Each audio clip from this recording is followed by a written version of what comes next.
Mes chers concitoyens, depuis toutes ces années où je vous adresse mes vœux par vidéo à la fin de l'année, j'ai bien conscience que cette année est une année très particulière. 2020 s'en est allée, mais malheureusement, elle nous a laissé un goût amer en bouche. L'épidémie de Covid-19 qui a frappé l'ensemble de l'humanité a été un choc violent pour notre pays, pour notre région. Ici, autour de Mulhouse, nous avons notamment, lors de la première vague, payé chèrement le prix de cette épidémie. De nombreuses personnes que nous connaissons ont été malades, certaines ont dû être hospitalisées, parfois lourdement en réanimation, et certaines malheureusement se sont éteintes du fait de cette maladie, et leur présence nous manque aujourd'hui au moment où nous célébrons ces fêtes de fin d'année. Beaucoup d'entre nous connaissent des personnes qui ont été malades, et parfois nous avons nous-mêmes dû affronter cette maladie. Au-delà de la crise sanitaire, c'est une crise économique due notamment au confinement et à l'arrêt de la mondialisation que nous devons affronter. Et derrière la crise économique, c'est une crise sociale qui plonge dans notre pays des millions de personnes dans la pauvreté. À cela se rajoute la crise morale que nous traversons et aussi la recrudescence du terrorisme. Cette année 2020 a été, à n'en pas douter, une année horribilis. Les vœux que je formule pour cette année 2021 qui commence est évidemment des vœux de changement sur le plan sanitaire.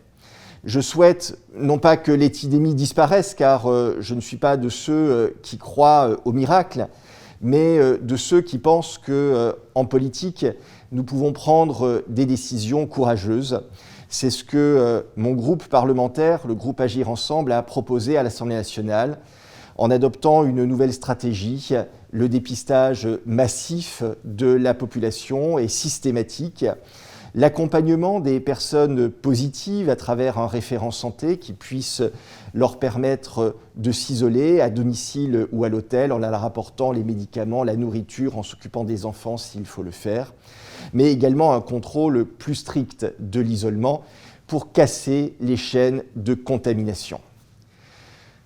Je pense que nous ne pouvons pas nous permettre le luxe de nouveaux confinements. On voit bien que notre société est à bout et que de nombreux métiers sont aujourd'hui à l'arrêt, que certains ont investi le capital de toute une vie dans une entreprise et que le confinement ruine au final notre économie et notre pays. Nous devons donc avoir le courage d'adopter des stratégies plus volontaristes pour combattre le virus et les chaînes de transmission.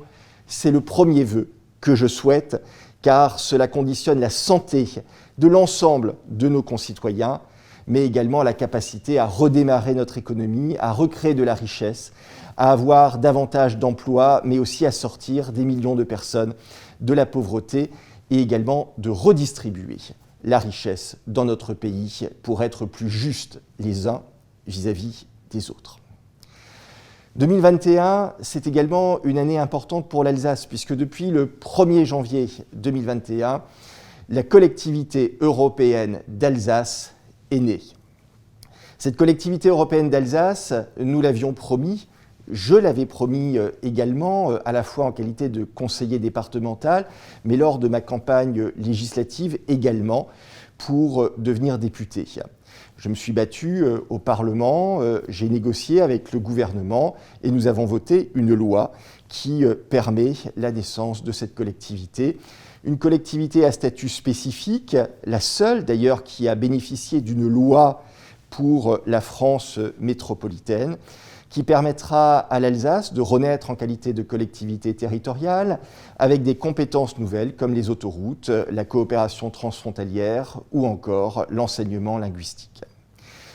Finalement, cette crise que nous vivons, c'est bien sûr un malheur, mais c'est aussi une opportunité, celle de se réinventer. Beaucoup d'entreprises, notamment dans la restauration, ont bouleversé du jour au lendemain leur modèle pour faire de la livraison ou de la vente à emporter et ont su gagner de nouveaux marchés. Eh bien, c'est ce que nous devons faire dans notre société tout entière. Cette crise doit être le moment de nous réinventer, d'aller vers un nouveau modèle économique, social et environnemental pour faire en sorte que nous en sortions plus forts. Essayer de décarboner notre économie en rénovant nos process industriels pour devenir plus compétitifs après la crise, mais essayer d'être aussi plus juste socialement à travers l'invention d'un socle citoyen, sorte de revenu universel qui serait adapté en fonction de l'imposition à la source. Et puis nous devons réfléchir à la solidarité entre nos territoires pour faire en sorte que nous ayons la même garantie de service public où que nous soyons sur le territoire français. C'est aussi ça la solidarité nationale. Et puis nous aurons bien sûr un combat à mener envers ceux qui combattent nos valeurs et les principes mêmes de notre République. C'est aussi la condition du vivre ensemble.